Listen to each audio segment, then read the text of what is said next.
The Daily Compliance News for October 29, 2025, the CCO No-No edition.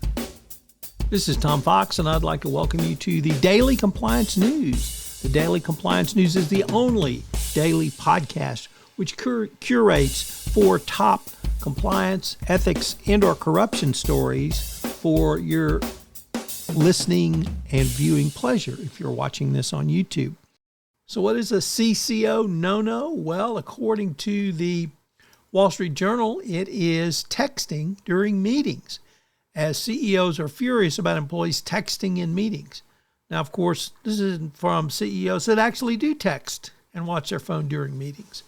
But it really is a problem, and it shows a lack of respect and a lack of focus in meetings. At Airbnb, the CCO asked top lieutenants to identify the problems plaguing the company, and one response was too many Airbnb employees aren't present in meetings because they were checking on their phones or laptops. And it's a huge problem, says the CEO. Next up from Yahoo Finance. Tesla chair Robin Denholm has pleaded with shareholders, to approve Elon Musk's unprecedented $1 trillion pay package. Think about that. Not $1 billion, not $100 billion, but $1 trillion pay plan, or he's going to leave the company. Well, maybe they could, save the trillion and move on with a less take my ball and go away CEO. I don't know. Maybe.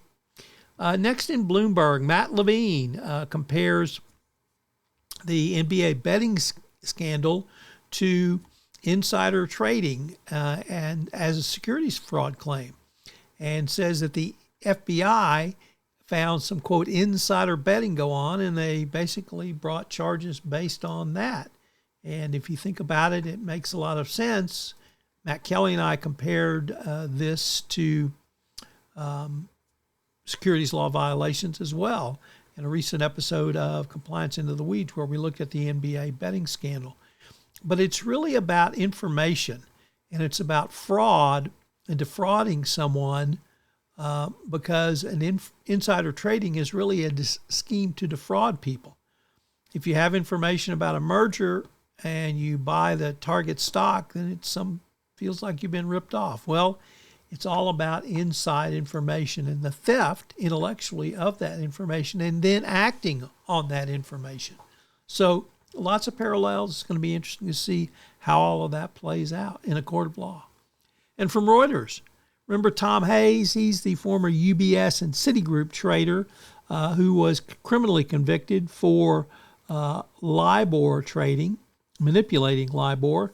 And his conviction was overturned by the UK Supreme Court, and now he's suing UBS for more than $400 million because the bank cast him as the evil mastermind of the entire UBS LIBOR scandal, I should say. And he said everything he did was with his superior's knowledge, and they just hung him out to dry. The Daily Compliance News is a production of the Compliance Podcast Network and a proud member of C-Suite Radio. Thanks so much for listening. I hope you'll join me again tomorrow.